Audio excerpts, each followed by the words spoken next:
Yeah. What's going on, ladies and gentlemen? Welcome to another episode of the Sav Show. Hey, check it out. So if you fuck with that little instrumental at the beginning there, the homie's name is produced by Gaz. His shit is linked down below. Go check him out. If you're a hip-hop artist and you want some boom bap, if you're just a regular person who's not a hip-hop artist and you just want to hear some cool boom bap music, go check his shit out below. He's produced 2 of the tracks on my upcoming EP, which will be out this month. I haven't got an exact date yet, but it will be out, or it will be scheduled before the month is out. So maybe first week of June, but we're getting really close to my next project, so I'm really excited about that. Anyway, a couple of things happened last week that I wanted to quickly riff on.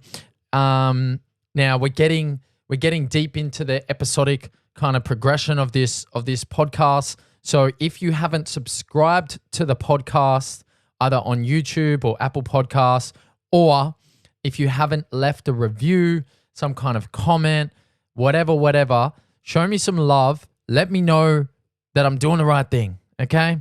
If I get nothing, I'm going to continue talking. If I get heaps, I'll potentially change my tune a little bit, but not too much. But I would just like to get some encouragement out there, and yeah, be nice. Anyway, I'm going to track on to a little note that I wrote last week. 2 events happened that I wanted to quickly chat about. One of them was ANZAC Day, and the other one was my brother David's birthday. So I'll quickly touch on Dave first, mainly because I love him and I wanted to shout him out and I wanted to give him a little love on a public forum. And I gave him enough love in the DMs, etc. But you know, it's always nice to put people on a pedestal that you value and that you give them their flowers publicly. So here I am. Here are 3 things that I've gained from my brother David over the years. Number 1 is the power of self-actualization and self-awareness. Now, when Dave was younger, he kind of struggled with a few things, and he didn't let that deter him. He basically took himself to the gym. He got big and fit, and he started reading. He started doing a lot of reading, and he did something that, for such a young person, was, I think, pretty remarkable. He was self-aware enough to go, do you know what? I want more. I want better. And he went and did something about it. And even though I saw that as being quite remarkable, I didn't do anything about it personally because, like, I was not as aware as he was at that age.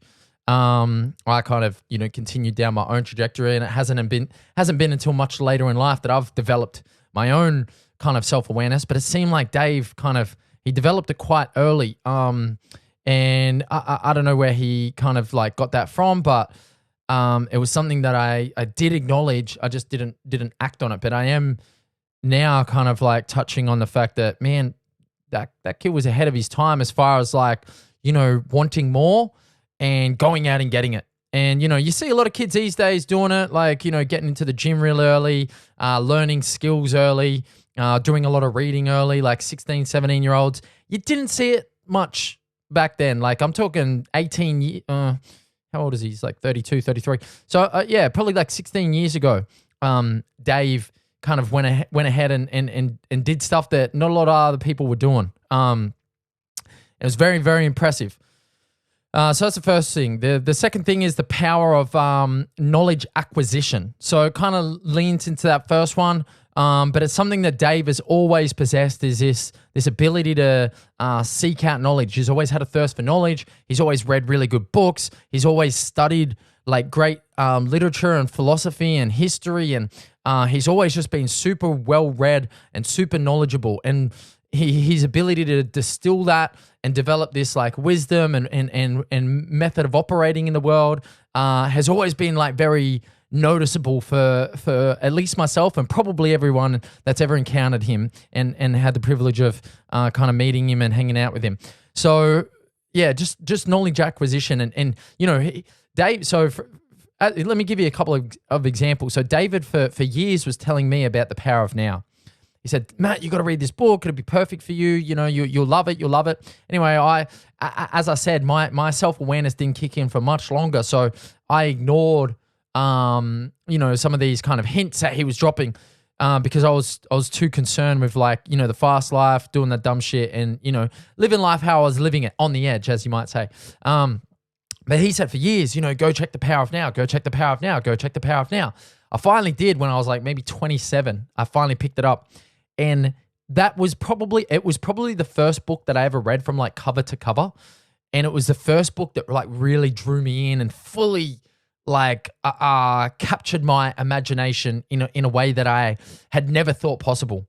It totally changed the trajectory of my life. It started me down a path of like self-realization and self-belief and, you know, learning these valuable tools of how to kind of like not just be obsessed with the things that you're doing and not just be obsessed with your emotions, but actually trying to study them. Admittedly, it took me a lot longer to get good at that stuff, but it definitely set me on that trajectory. Similarly with this a course, Tai Lopez, a guy that, you know, probably everyone knows quite well for his YouTube videos, his ads. Hey, I'm in my garage. Check out my Lamborghini. You know, everyone would have seen Tai back in the day. He was a very smart marketer. Ended up selling a bunch of info products, courses, marketing. Agency, running ads, stuff like that. But he had this program called the 67 Steps, and Dave got onto it real early. I think Dave paid $7 for it when Tai was first testing this product out. Dave suggested to me for months. Similarly, Matt, check this product out. Matt, check this product out. Matt, check this product out. You'll love it. You'll love it. You'll love it. Anyway, I ignored him, and eventually, when I decided to kind of wake up and smell the roses, I went to go buy the product.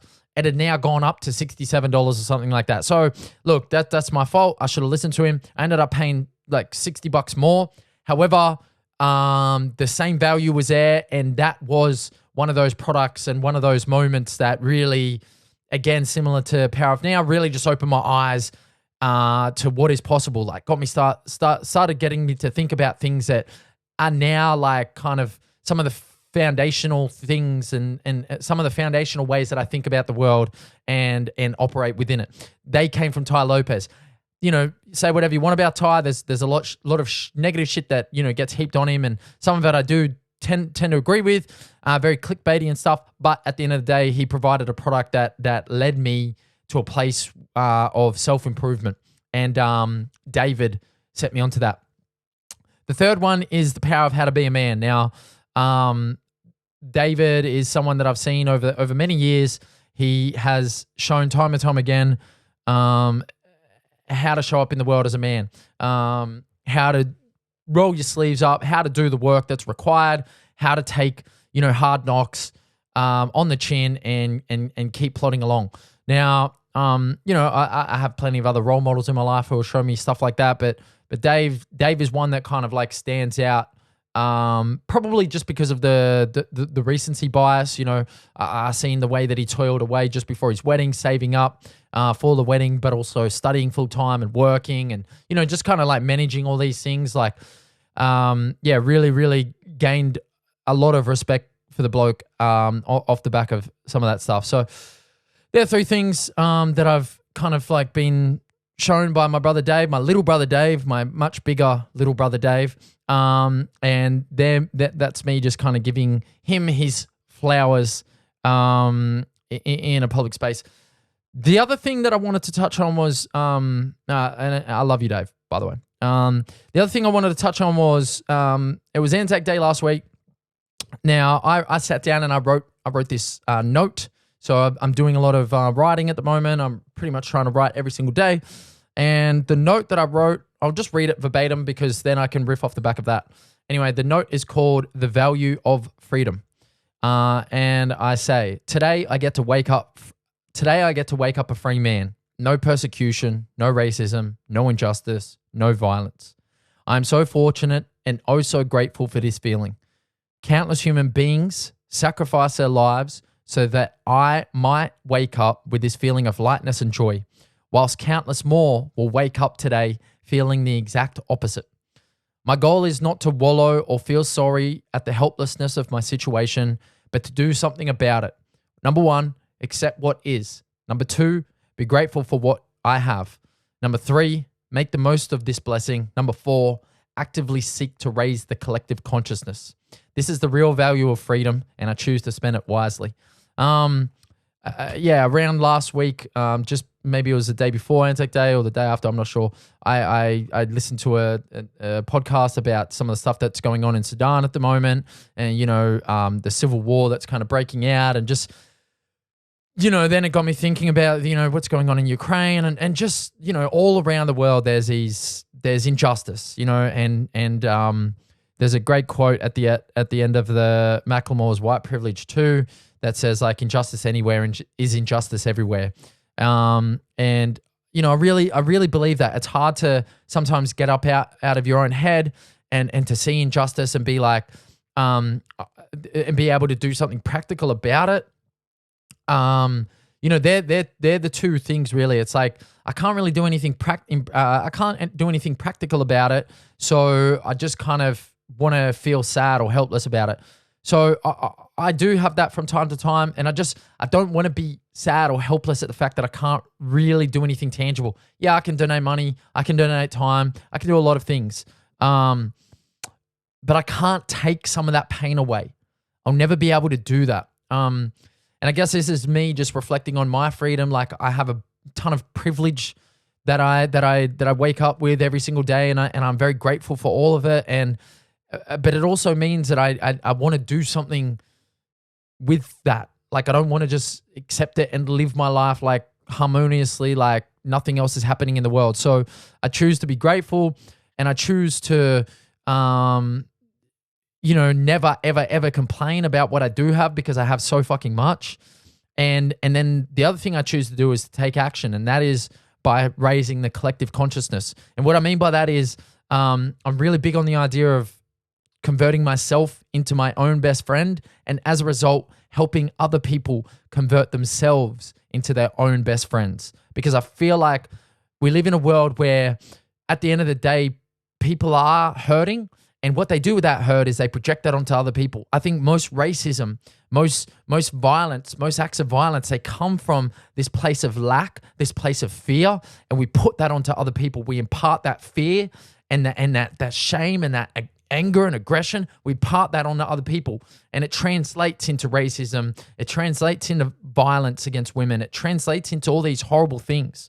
I'm not claiming to be a psychologist. I'm not claiming that I'm going to heal anyone necessarily, but I do want to put that energy into the world where I'm trying to raise the collective consciousness, because I feel like if we are better friends to ourselves, then we will be better friends to the rest of the world. And that's the world I want to live in, where we can all just be better friends to everyone all of the time. So yeah, that's my kind of like thought off the back of ANZAC Day, and the freedom that I do have, and the freedom that I'm very blessed with, and what I intend to do with it and about it. So anyway, love you, Big D, if you're watching this, and big love to everyone, everywhere, really. I'm sending every bit of love that I have to every single person everywhere. And big love to you for tuning in to the Sav Show. Please like and subscribe. Drop a comment. Let me know what you thought of this one. If you're interested in grabbing a gratitude journal, I got them linked below.